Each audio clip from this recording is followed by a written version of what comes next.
I'm in Europe at the moment. I'm in the UK, Okay. which I guess counts as Europe. And they're facing a vicious winter, and so are the Germans. And the Swiss announced yesterday or the day before that they would put people in prison for up to 3 years if they turned their thermostats above, I can't remember if it was 66 degrees, 66 degrees. 3 years in jail. And all of this is coming out of this idiot ESG and its subsidiary DEI, woke morality. And we're starting to put people in real danger here.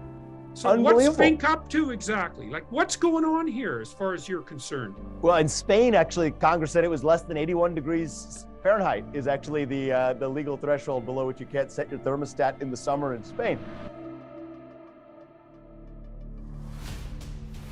It's impossible to be cynical enough about the situation we're in now, where the entire energy market in Europe and in other places around the world is now starting to fall apart for no other reason than that idiots broke it. That's right. That's right. No doubt about it. So how can you not be cynical about that? It's a crime not to be cynical about that. I agree. I mean, you have your head in the sand and are contributing to the problem indirectly if you don't actually exhibit some agency in seeing the conspiracy that's hiding in plain sight. I mean, I now joke that ESG in Europe stands for export Soviet gas, because that's effectively the effect it's had on global energy markets.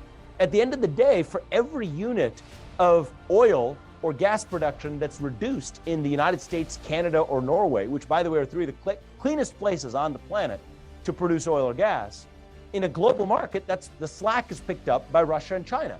And by the way, methane leakage is far worse from oil production in places like Russia or China than it is in the US, Canada, or Norway, than carbon dioxide, yet somehow we indulge the virtue that we're helping the planet by shifting production to places like Russia and China. It's all about, and this is the problem. Well, and freezing and starving poor people. Yeah, That's I mean, I'm just additional benefit. I'm just pointing out the internal contradictions. I mean, there's the whole cost that it's actually imposing on the rest of the world. That we could go on for hours about that, but even on its own terms, it's debatable whether that's even achieving the said decarbonization agenda, because methane's a form of carbon too.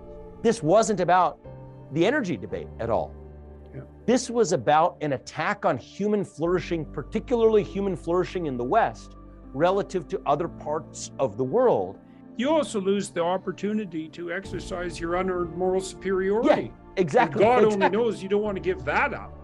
Exactly. And this is, as I say in my books, both of them, the problem with virtue signaling is at some point, the appearance of virtue becomes more important than being virtuous.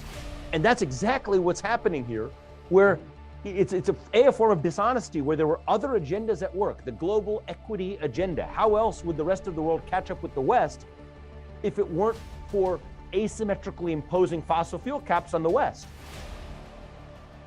The Americans started fracking for natural gas in a big way back around the turn of the millennium, and they cut their carbon output, and this is relevant to Vivek's point about what are we trying to accomplish here, the death of Western civilization or saving the planet. The Americans cut their carbon output by 15% by turning to fracking. And Canada could have, over the last decade, invested heavily in liquid natural gas production and movement and then shipping. We have the technical ability to do it and to do it cleanly. And then we could have provided Europe with an alternative energy source that was clean and efficient. They're going to turn back to burning coal here right away. They're already doing that in Germany. And anyways, Olaf Scholz, who's one of Canada's great allies, let's remember that, came to Trudeau, one of his fellow left-wingers, and said, man, we could sure use some gas here since we're Putin's serf and slave because we set ourselves up to be that. And Trudeau said, well, we don't think we can make a business case for that. And the reason he couldn't make a business case for that is because his bloody, appalling administration has done everything they possibly could have to make it absolutely impossible for energy company to make a business case for it, because it's become so expensive and so difficult to do business in Canada on the energy front that no one's willing to risk the investment. You can't make this stuff up. You really can't. It's beyond comprehension. This is the same prime minister who's spouting off at every moment his ritual adherence to the support for the brave people of Ukraine, but he's still willing to put all the power in the hands of Putin, who is much more masterful, as far as I can tell, at the moment, at the use of arbitrary power than any of the opponents he faces in the West.